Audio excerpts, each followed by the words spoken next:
आज राज्य मंत्रिमंडळाच्या बैठकीत अनेक महत्त्वाचे निर्णय घेण्यात आले। मुख्यमंत्री देवेंद्र फडणवीस यांच्या अध्यक्षतेखाली झालेल्या या बैठकीत राज्यातील पर्यावरण आणि सामाजिक विकासाला गती देणारे निर्णय जाहीर करण्यात आले। सर्वात महत्त्वाचा निर्णय म्हणजे महाराष्ट्र राज्य नदी पुनरुज्जीवन प्राधिकरण स्थापन करण्यात मंजुरी। राज्यातील तब्बल 54 प्रदूषित नद्यांच्या पट्ट्यांमध्ये हे प्राधिकरण काम करणार असून नदी स्वच्छता आणि पुनरुज्जीवनासाठी विशेष प्रकल्प राबवले जाणार आहेत। याच बैठकीत अहिल्यानगर जिल्ह्यातील साखळे उपसा जिल्हा योजनेसाठी 1234 कोटी रुपयांची तरतूद मंजूर करण्यात आली आहे। या योजनेमुळे 32 दुष्काळग्रस्त गावांना दिलासा मिळणार असून सुमारे 9600 हेक्टर क्षेत्र सिंचनाखाली येणार आहे। तसेच अनुसूचित जाती आरक्षण उपवर्गीयांसाठीही मुख्य सचिवांच्या अध्यक्षतेखाली समिती स्थापन करण्यासाठी हिरवा कंदील देण्यात आला आहे। दरम्यान दिव्यांग विद्यार्थ्यांसाठी मोठा दिलासा देणारा निर्णयही घेण्यात आला आहे।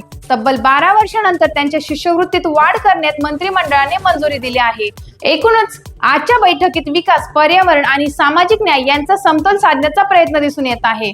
अशाच अपडेटसाठी पाहत रहा टाइम्स ऑफ महाराष्ट्र।